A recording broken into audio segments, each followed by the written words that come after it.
전체적인 시장은 10% 컸는데 쿠팡은 8% 큰다. 성장 못했다고 생각해야 돼 이거는. 역성장이나 쿠팡 입장에서 좀 치명적인 숫자인 것 같아. 이런 숫자가 나온 적이 있나? 쿠팡은 전체 리테일 시장에서 경쟁을 하려고 하지만 아마존은 오프라인도 하는데 쿠팡은 오프라인이 없단 말이야. 그렇네. 상대가 명확해. 그러면 지금이 쿠팡의 고점일 수도 있다는 얘기야 이거는. 쿠팡은 종합몰 정도로 놓고 본다면 비슷한 수준에 맞춰가지고 성장을 한 건데 전문몰에 비해서는 떨어지는 성장을 한다고 볼 수 있고 실제로 요즘 뭐 올다모라고 많이 얘기하잖아. 올리브영, 다이소, 무신사. 지금 쿠팡 MAU가 3,357만 명. 그러니까 종합몰에서는 압도적인 1위고 활성 고객도 2,470만 명을 기록하면서 개인정보 사건 전의 고점을 회복했다 라는 평가가 지금 나오고 있더라고.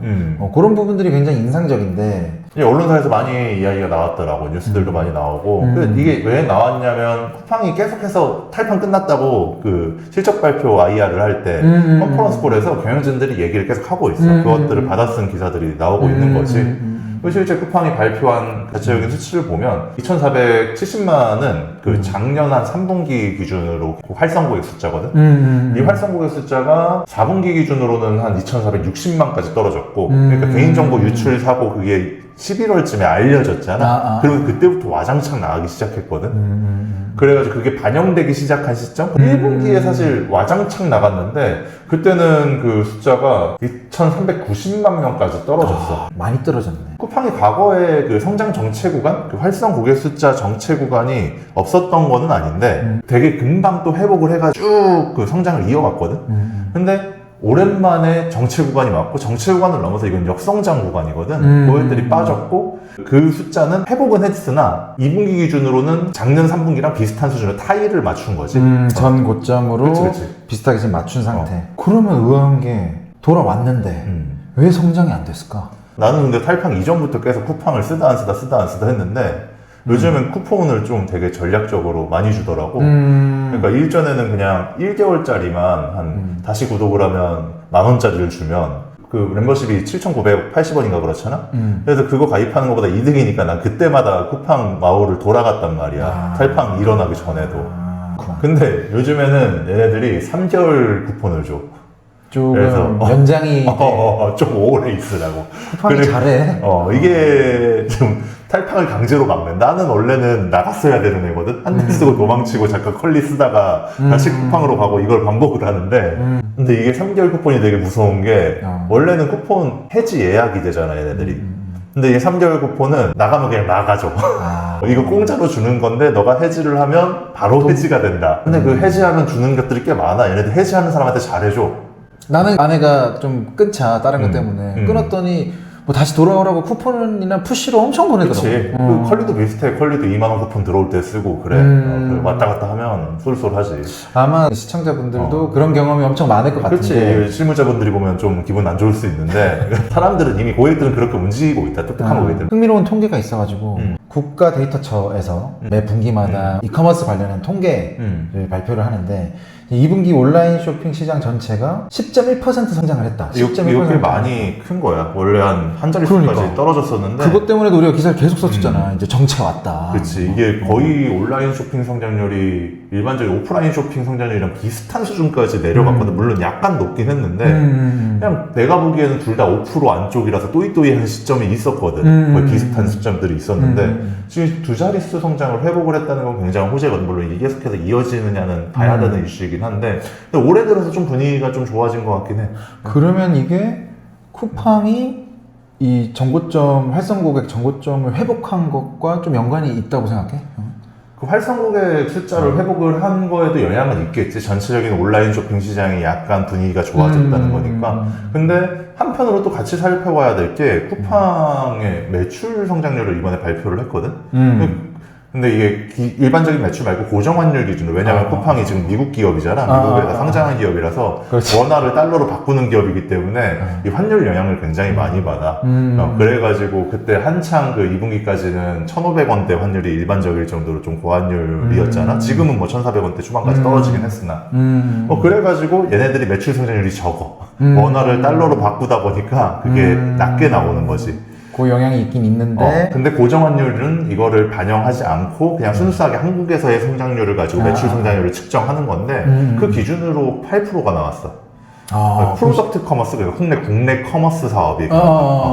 그러면 이 전체 성장률보다 낮은 거잖아. 그치, 이게 사실 성장은 아니지만 성장 못했다고 생각해야 돼, 이거는. 왜냐하면 전체적인 시장은 10% 컸는데 쿠팡은 8% 큰다. 이건 사고가 일어나기 전까지 쿠팡에게 있어서는 말이 안 되는 거거든. 맨날 평균보다 더 우린 많이 성장한다 이거를 발표를 해왔는데 평균보다 못 큰 거야. 쿠팡이 그리고 이제 압도적인 국내 커머스 1위이기 때문에 그치, 여기서 끌고 나가주는 것들이 있었는데 그치. 이게 되게 나도 이 통계를 보면서 좀 신기하면서도 좀 묘한 감정이 들더라고. 그러니까 지금 쿠팡이 아니라 다른 애들이 오히려 성장률을 캐리를 하고 있는 거고 다른 애들이 누군지는 뭐 살펴봐야겠지. 근데 이 부분이 굉장히 흥미로운 부분이고 물론 쿠팡이 덩치가 너무 커. 너무너무 크기 때문에 이 덩치에서 계속 성장하는 거는 예를 들어서 아까 2,470만 명 활성 고객 숫자라고 했는데 그건 사실 대한민국 인구가 5천만인데 그러니까 절반이잖아. 가구수로 보면 이미 뛰어넘은 것 같은데? 그렇죠. 활성이잖아 심지어. 그치. 보통은 회원수를 자랑하는데 그러니까 이게 전국민 서비스란 말이야. 전국민 서비스는 어떻게 더 못 늘려? 카카오톡이 5천만에서 정체된 것처럼 못 늘린다고 이거를. 쿠팡에 대해서 이번에 실적 발표도 했잖아. 좀 자세히 뜯어보면은 이제 2분기의 영업 손실이 이제 5.56억 달러, 한화로 약 7,900억 원 정도 된다.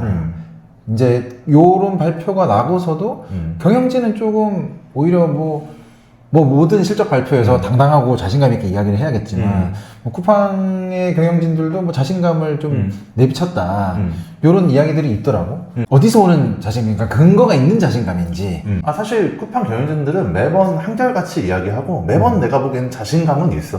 맨날 자기 하고 싶은 말만 해. 질문하면 그 질문에 대한 답변을 안 하고 지들 하고 싶은 말만 해. 그러니까 우리가 좀 컨퍼런스 콜이나 이런 것들 우리가 기자들이다 보니까는 좀 경험이 있잖아. 근데 좀 유독 하고 싶은 말만 하는 한결같이 경향이 있긴 하지. 좋은 말로는 뚝심이 있는 건데 안 좋은 말로는 잘 안 듣는 것 같아. 그런 경향이 좀 있다. 그래가지고 뭐 이번 같은 경우는 근데 최근에 이게 개인정보 유출 사고가 워낙 컸고 그것 때문에 쿠팡 주가가 막 떨어지고 개인정보위 가해증금이 엄청나단 말이야. 공정위 가증금은 가증금대로 또 맞았고 그건 뭐 옛날 이야기니까. 그래가지고 지금 가증금으로 막 6천억 원 막 이렇게 나가버리니까. 6,247억 원? 그치. 정확하게는 그런 숫자라고 하는데 역대급이거든. 개인정보 관련된 SK도 그렇게는 안 냈어. 이런 숫자를 난 본 적이 없고. 그러니까 내가 보기 괘씸죄거든 이거. 가가지고 미국 가서 로비하고 이러고 있으니까 이게 무슨 한국 대표 갈아버리고 거기에다가 미국 대표 말도 안 딱스럽웠지. 기자들도 되게 우리도 이 바닥 취재를 되게 오래 했지만 굉장히 당황스러운 행보긴 했지. 내가 보기 대관 참사야. 그렇게 거의 대관 담당자 엄청 뽑아놨거든. 전문가들을 모아놓고 왜 그런 결정을 했을까? 내가 대관 담당자 이야기를 들었는데 자기도 모르겠대. 이게 원래 위기가 닥치고 또 쿠팡이 좀 큰 회사입니까? 이게 거대한 몸집이 이제 다양한 최고의 전문가들의 의사 결정이 겹치고 레이어가 쌓이다 보면 산으로 가는 경향이 있을 수 있다. 아니, 내가 보기에는 전문가들은 열심히 하고 싶은데 뭔가 그 탑라인의 의지가 강력하게 작용한 것이 아닌가. 뭐 이렇게 생각은 드는데 여튼 뭐 그것도 그 결정도 맞을 수 있지. 미국 정서로 보면 맞을 수 있어. 미국 회사니까. 근데 여기 한국이니까 한국 정서에는 좀 안 맞지. 많이 안 맞았지. 쿠팡 입장에서는 아쉬운 결과 결국은 이렇게 역대급 과징금을 때려 맞게 돼버렸어. 그치. 그래가지고 저번 분기에 이어서 이번 분기에도 사실 적자액 대부분은 과징금 때문이거든. 그거를 빼면은 뭐 영업손실이 이제 1.46달러로 전 분기보다는 좀 줄었다. 그렇지만 갑자기 적자 전환한 건 맞지. 이거 사고로 인해서. 왜냐하면 아까 전에 내가 얘기했던 것처럼 쿠폰에다가 막 그런 비용들이 쓰고 있고. 그러니까 마케팅비도 엄청 많이 나간 것 같더라고. 그렇지. 그리고 또 하나는 얘네가 물류 투자를 원래 계획을 해뒀던 것들을 계속해서 하고 있었는데 근데 갑자기 사고가 나니까 수요가 꺾인 거야. 그러면 캐파가 남잖아. 근데 이거를 수정하지 않고 계속 밀고 가기로 했다고 하더라고. 수요가 꺾였으니까 수요에 꺾인 거에 맞춰가지고 캐파도 수정을 해가지고 투자비를 줄이거나 했을 수도 있는데 이미 결정된 거고 이거를 자기네들은 되게 오래전부터 결정을 해온다는 거야. 그러니까 이거 수정하지 않고 가기로 결정을 했다. 왜냐하면 우리는 고객이 돌아올 걸 믿는다. 그리고 실제로도 고객은 돌아왔다. 뭐 이거 사실 쿠팡의 말이 뻥인 것 같지는 않아. 그럼 이제 성장이 안 되는 이유에 대해서 좀 이야기를 또 해볼 텐데 이미 좀 아까 첫 번째 이야기 나온 거는 이미 여기가 너무 전국민 서비스여서 더 크기에는 좀 어려운 부분들이 그치. 있다는 부분. 그게 하나가 있겠고 그럼 다른 이유가 또 있을까? 그 또 하나가 이게 통계청 그 국가 데이터처로 이름 바꿨지 국가 데이터처 통계를 보면 좀 재밌는 부분이 있는데 이커머스 성장률이 종합몰이랑 전문몰이랑 나눠가지고 발표를 하거든. 종합몰 같은 경우에는 한 8.3% 정도 성장을 했는데 전문몰은 12.4%. 요즘 이 추세가 계속해서 반복되고 있어. 전문몰이 종합몰보다 더 많이 크고 있어. 그러니까 말인즉 쿠팡은 종합몰 정도로 놓고 본다면 비슷한 수준에 맞춰가지고 성장을 한 건데 전문몰에 비해서는 떨어지는 성장을 한다고 볼 수 있고 실제로 요즘 뭐 올다모라고 많이 얘기하잖아. 올리브영, 다이소, 무신사. 패션의 패션, 그 무신사, 뭐 에이블리 같은 데들도 트래픽이 잘 나오고 있고 뭐 올리브영도 마찬가지고 뷰티의 올리브영 그리고 생활용품의 다이소 그리고 초저가 플랫폼들 사실 다이소는 나는 C커머스랑 좀 결을 비슷하게 봐야 되긴 한다고 보는데 그냥 최저가가 아니라 가성비가 붙어 있기 때문에 그런 부분에서 합리적인 소비를 하게 하는 브랜드들 뭐 예를 들어 무지 같은 데들이 있을 수 있고 패션에서는 뭐 무신사 스탠다드나 유니클로 같은 것들이 그런 역할들을 하고 있지 이런 것들의 성장세가 사실 굉장해. 아 그렇네. 나도 이제 통계를 보니까 지금 무신사 영업이익이 36.7% 성장했다 그러고. 그치. 그냥 얘는 매출 성장만 보더라도 이건 뭐 2025년 기준으로 내가 숫자를 봤는데 얘네들 전부 다 두 자릿수 성장을 했거든. 얘네들도 덩치가 굉장히 큰 버티컬의 최강자인데 카테고리의 최강자라고 할 수 있지. 패션의 최강자 무신사, 뭐 그리고 뭐 뷰티의 최강자 올리브영, 뭐 이렇게 쭉 있는 건데 그 덩치에도 불구하고 그렇게 계속해서 크고 있고 매출이 크고 있고 동시에 그냥 매출이 올라가면 비용을 많이 태워가지고 올린 거 아니야. 쿠폰 막 털어가지고 올리면 사실 이익이 떨어지거든. 적자를 볼 수도 있고. 영업이익도 많이 같이 컸으니까. 영업이익이 더 컸어. 영업이익이 막 20-30% 올라갔더라고. 뭐 형이 아까 언급한 컬리도 이번에 실적 잘 나왔고. 컬리도 잘 나왔지. 컬리는 사실 좀 다른 맥락에서 봐야 되는데 컬리는 네이버랑 제휴를 한 게 너무 컸고 뭐 같이 봐야 될 게 종합몰 중에서 11번가 뭐 G마켓 이런 데들은 좀 실적이 좀 안 좋아. 안 좋아진 지 좀 오래됐거든. 왜냐하면 매 분기마다 전년 대비 막 매출이 두 자릿수로 막 떨어지는 것들이 오랫동안 관측이 됐거든. 되게 어려운데 성장 정체 혹은 역성장을 보이고 있는데 네이버는 꾸준히 컸는데 쿠팡이 저 개인정보 유출 사건 이후에 네이버가 확실하게 늘어나고 있어. 이게 내가 안 그래도 그 컬리 이야기했을 때 네이버를 형이 언급을 했잖아. 그래서 자연스럽게 그냥 물어보려고 그랬거든. 뭐 탈팡이라고 했을 때 우리가 흔히 떠올리는 반사이익을 누가 제일 많이 얻을 수 있냐. 모두가 이제 네이버를 떠올렸고 실제로 그 효과가 있었다라고 다들 관측을 하고 있는데 지금 이제 그 고객들은 쿠팡으로 다시 돌아왔지만 쿠팡의 성장이 이제 멈춘 상태에서 네이버가 좀 의미 있는 성과를 냈는지도 상당히 궁금한 부분이긴 하거든. 그래서 네이버 2분기 실적을 좀 봤는데 뭐 되게 길지만 스마트 스토어가 요즘에 네이버가 옛날에 거래액을 계속해서 발표했는데 거래액을 발표를 안 하거든. 근데 그 스마트 스토어 거래액은 분기마다 좀 발표를 해. 자랑하고 싶나 봐. 그 스마트 스토어란 게 우리가 흔히 네이버 쇼핑에 검색을 하면 이제 상품 판매하는 사람들 네이버 그거잖아. 쇼핑에 검색하면 나오는 대부분의 뭐 브랜드 스토어가 섞여 있긴 한데 브랜드 전용 몰들이 있으면 브랜드 스토어고 스마트 스토어는 일반적인 셀러들을 의미한다고 생각하면 될 것 같은데 그 스마트 스토어 성장률이 15.5% 정도 나온 것 같아. 거래액 성장률이 전년 대비 15.5%라고 하니까 그리고 이거 얘네들 1분기에도 한 14% 컸거든. 그러니까 네이버는 계속해서 시장 평균보다 높은 성장률을 유지하고 있어. 쿠팡이 떨어진 사이. 그러면 네이버가 뭐 어떤 그런 탈팡의 그런 빈틈을 좀 날카롭게 파고든 부분이 있는 건가? 그 탈팡 고객들이 어딘가로 가야 되잖아. 근데 대체제가 없단 말이야, 시장에. 진짜 없긴 하지.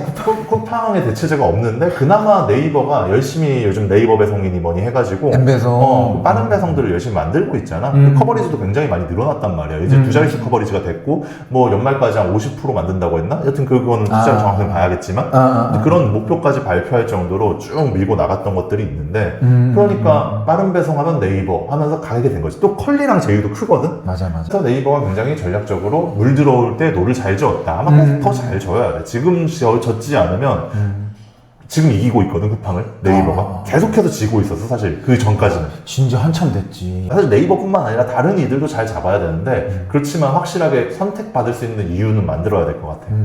그러니까 네이버가 쿠팡의 지금 로켓 배송의 대체제로 엠배송이 떠오른 것처럼 뭐 다른 플랫폼들도 버티컬 플랫폼들이 여전히 버티고 있는 이유는 분명히 있을 거란 말이야. 무신사나 뭐 이런 올리브영이나 다이소가 선택받는 이유를 보면 각각의 이유들이 있거든. 왜 쿠팡이 안 가고 여기를 갈까? 뭐 예를 들어서 올리브영 같은 경우에는 매장망이 엄청나고 이 매장망이 체험 공간으로 작용을 한단 말이야. 뷰티는 써봐야지. 안 그러면 이게 난 브랜드 이름이 너무 많아. 너무 많고 이게 다 그놈 같거든 사실. 그 미세한 차이를 알려면 특히나 뷰티에 관심이 없기 때문에 나는 기본템은 좀 열심히 하는 스타일이고 기본템에도 별로 관심 없는 아니, 난 비비도 발라 오늘 안 그래?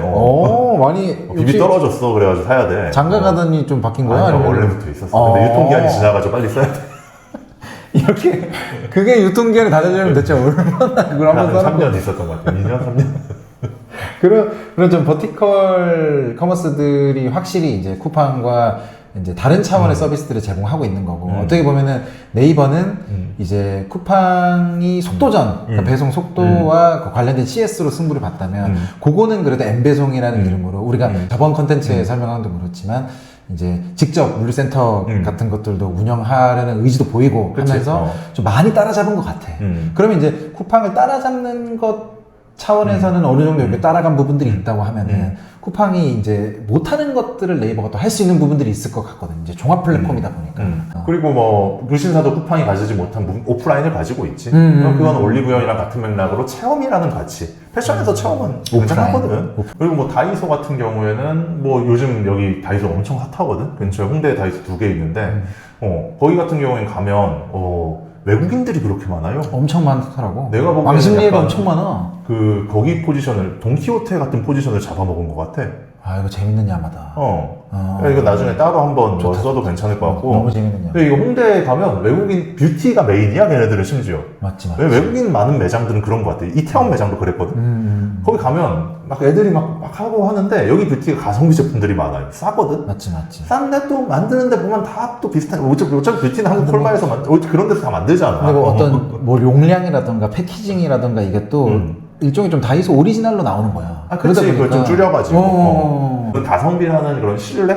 이거는 쿠팡의 PB가 추구하는 결이랑 좀 비슷하긴 하거든. 쿠팡 PB도 그 결을 추구하긴 하는데 약간 좀 다이소는 쿠팡이 안 가진 오프라인을 가지고 있고 체험과 경험. 그치. 여기에서도 체험과 경험이 가능하다. 요즘 다이소 온라인몰로 정말 잘 되는 게 트래픽도 많이 올라가는데 막 핫한 템들을 페이스북이나 이런데 인스타나 이런 데서 인플루언서들이 엄청 많이 소개를 하고 품절이 나서 구매를 못해.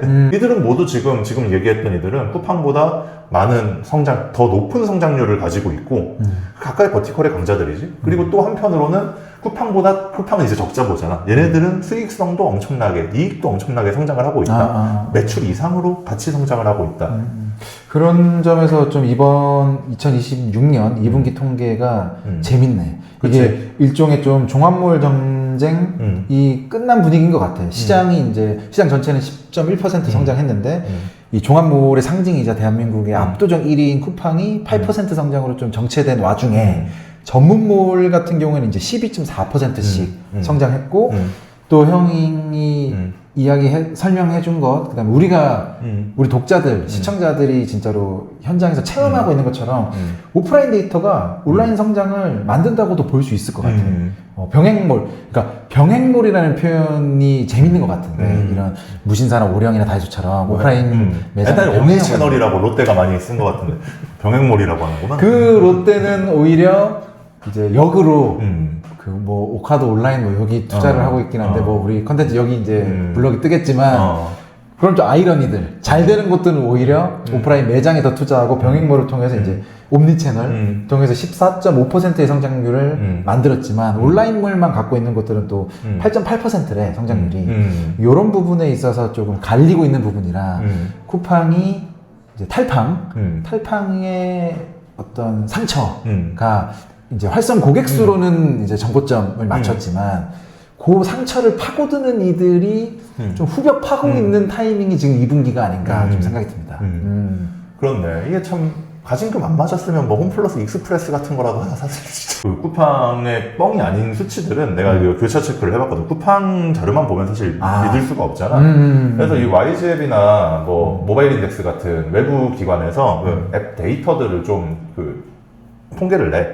그래가지고 이게 추정치긴 하지만 그래도 어느 정도 흐름은 보여줄 수 있단 말이야. 얘네 나름의 기준을 가지고 그거를 수집을 하기 때문에 정확한 숫자는 아니지만 그래도 이게 꺾였다 올라갔다는 어느 정도 맞을 수가 있어. 그래서 흐름을 보는데 굉장히 좋은 지표인데 YJB 발표한 데이터를 보니까 이게 2025년 11월에 쿠팡 월간 결제 추정 금액이 대충 한 5.89조 원이지. 그 정도 됐어. 5조 9천억 원 정도 나왔던 건데, 그게 쭉 꺾였다가, 그 2026년 3월 기준으로 한 5조 8,500억 원. 그러니까 좀 비슷한 수준으로 약간 떨어지면 회복을 했고, 그리고 7월 기준으로는 6조 11억 원, 6.11조 원, 6.11조 원으로 역대 최대 금액을 다시 회복을 했단 말이야. 올라갔네요. 이 말인즉 이제 쿠팡이 예전 그 상처가 아직 남아있긴 하지만 이런 표현을 또 쓰기도 하더라고. 내부적으로는 전부터 그냥 사고 이후에도 나가지 않고 계속 쓰는 고객이 있을 것이고 잠깐 나갔다가 몇 달 뒤 혹은 빠르게 돌아온 고객도 있을 것이고 나처럼 그리고 마지막은 그 신규 그 기간 동안 새롭게 들어온 고객도 있을 거잖아. 이 세 집단을 바탕으로 그 거래 결제액을 좀 그 전년 동기 대비로 환산을 해보니까 16% 성장이 나왔다는 거야. 16%? 그치. 근데 8%가 매출 성장이잖아. 아까 고정환율 매출. 8%와 16%의 갭이 꽤 큰데 그만큼 나간 사람은 내가 나간 사람 어제도 만났는데 자기는 쿠팡을 안 가겠대. 너무 화가 난대. 미국 가서 저러고 있는 게. 그럴 수 있지. 그래서 불편하지만 나는 안 쓰겠대. 그런 강한 신념을 가진 사람을 아마 꽤 많이 만들지 않았을까 쿠팡은. 스스로 탈팡이 끝났다고 하고 수치도 전고점 대비 회복은 좀 했어. 근데 사실 더 커야 됐어 쿠팡은. 원래대로 본다면 쿠팡은 지금 현재 그 결제액 저거보다 결제 추정 금액 나온 거 그거보다 훨씬 더 컸어야 됐어. 이미 마이너스가 있는 거야. 탈팡 영향은 남아 있어. 탈팡 끝났다고 하는데 그거는 이미 떠난 고객들은 안 들어올 애들은 평생 안 들어갈 것 같거든. 진짜 싫어하는 안티들을 너무 많이 만들었어. 그러니까 그들의 마음을 어떻게 다시 살 것이냐. 사실 못 살 수도 있거든. 못 산다면 다른 비즈니스를 해야 돼. 리테일이 아니라. 그런 쪽까지 쿠팡이 염두에 두고 확장을 하는 것도 생각을 해야 될 거고 쿠팡 매번 김명숙 대표가 요즘 실적 발표 끝날 때마다 중간중간에 이런 얘기를 해. 자기네들은 그 이커머스랑 경쟁을 하는 게 아니라 전체 리테일이랑 경쟁을 한다. 정확히 이런 얘기를 하는 게 아니라 전체 리테일 시장에서 쿠팡의 경쟁률은 아직 굉장히 작다. 이커머스는 이미 최강자거든? 그건 누구도 부정을 하지 않아. 쿠팡이 국내 1등이야. 그것도 꽤 큰 격차로 1등이라고 나는 생각을 하는데 근데 얘네가 리테일 시장에서 점유율을 계속해서 확장을 하려면 오프라인까지 잡아먹어야 된다는 얘기거든. 근데 쿠팡 오프라인 없잖아. 그래서 우리가 저번에도 이야기를 잠깐 했지만 어떤 홈플러스 인수설이라던가 그치. 이런 이야기가 계속 나올 수밖에 없는 이유라고 또 생각이 들어. 그치. 뭐 완벽하게 오프라인으로 가지 않았고 팬데믹이 그 온라인으로 전환을 굉장히 크게 앞당겼지만 모든 오프라인이 온라인으로 흡수되지 않았고 오히려 정체 구간에 머물렀어. 오프라인은 오프라인만의 가치가 있는 거야. 여전히 온라인보다 많은 쇼핑이 오프라인에서 일어나고 있어. 증명이 된 것 같아. 그치. 오프라인만의 가치가 있는 거고 그럼 쿠팡이 갈 수 있는 쿠팡은 전체 리테일 시장에서 경쟁을 하려고 하지만 아마존은 오프라인도 하는데 쿠팡은 오프라인이 없단 말이야. 그렇네.